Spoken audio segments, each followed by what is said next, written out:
झूठ को एक रोज सच बोलने की ख्वाहिश हुई। बोला, मौसम कितना अच्छा है, हम साथ चहलकदमी करें। वो एक चरागाह तक पहुंचे। सच ने देखा बात झूठ नहीं, मौसम अच्छा है। उसे यकीन आ गया। फिर यूं हुआ कि चलते चलते वो एक नदी के किनारे आ गए।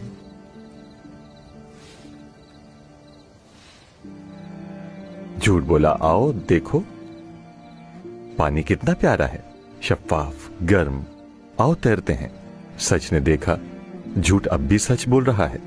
पानी प्यारा है, शफाफ और गर्म है। वो पानी में उतर गए। कुछ देर तक वो खेले कूदे, लुत्फ उठाया। मगर कुछ देर के बाद झूठ ने सच की खुद फरामोशी का फायदा उठाया। अचानक पानी से निकल आया, बाहर रखा सच का लिबास पहना और वहां से भाग निकला तेजी से। सच वहां बरहना खड़ा रह गया। उस दिन से आज तक झूठ सच का रूप धारता आया है। जहां भी जाए इज्जत और एहतराम मिलता है, और बरहना सच को कोई देखना तक नहीं चाहता।